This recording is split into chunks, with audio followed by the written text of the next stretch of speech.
biggest race of the year, and only one man can qualify number one, and in Pro Stock Motorcycle, that man is in front of me, Mr. Matt Smith. Congratulations. And the first thing I got to say is I just watched you load up this cooler with drinks and make a run to the store. I don't think a lot of people realize out there that for these teams where you're coming with a lot of self-funding, you wear a lot of hats and do a lot of work, don't you?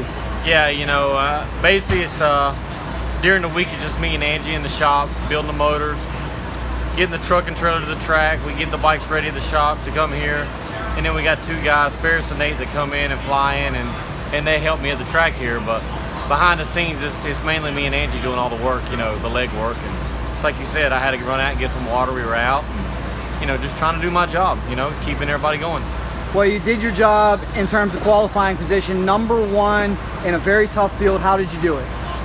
Well, we kind of struggled a little bit. First pass, we were number 2 qualifier. Second pass, the bike bogged, and just like Brainerd, E2.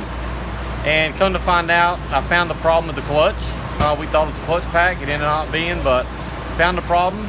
Q3, we ran through the clutch. Q4, I ran through the clutch, and I said, finally, I'm going to put enough clutch in, it might bog again, but it took off and left, and we went load around, load the meat and top speed of the meat. It's been a wild season for you. Started the season on a Suzuki. You had a little bit of a slump mid-season, then you just caught fire the last few races. Have you ever had a roller coaster season like this with so many changes? No, you know, I started the year on a Suzuki, and that guy bailed on me, you know, at Charlotte. Just had finished a new bike, ready to race it, and just bailed. You know, bailed. So, needless to say, we had old Blue in the trailer, and she ran good, and you know, we won Chicago on our stuff from last year, you know, our victory bike, and even won the shootout, the big money race at Sonoma on the victory bike. But it was time. I finally got the EBR bodywork at Brainerd last week, debuted it, number 1 qualifier, and just had a clutch malfunction in the second round. Come here, still had problems with the clutch, didn't have time to test, but we finally got it right for last round, and the bike number 1 qualifier again. So we're going to try to turn 4 wind lights on and see what happens. How many times have you won the U.S. Nationals? I've won it twice, but one time it got taken away. I remember that. Okay, so you being an NHRA champion, where would you rank that U.S. Nationals win in terms of your all-time greatest racing memories? It's pretty awesome. It's pretty awesome to win the U.S. Nationals. At the time, it was my first win ever, and then, like I said, it got taken away. So we come back next year, and my first win was Englishtown, New Jersey, which, you know, always you remember your first win, but we came back and won the U.S. Nationals that year also. So all in all, that's probably one of the biggest wins of my life.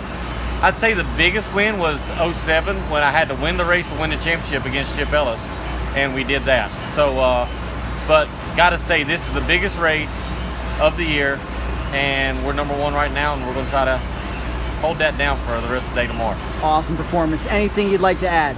I just got to thank all the little people that helped me. I mean, we don't have a major sponsor. We've looked all year, and we just can't find one right now. Hopefully something will pop up next year, but between Mark Stockseth, Elite Performance, Lucas Oil, Greg Butcher come on board, and Denzo, I couldn't do this without them. All the little sponsors that's helped me get to where I'm at, thank y'all so much. Well, U.S. Nationals victory would certainly help your sponsor hunt, wouldn't it?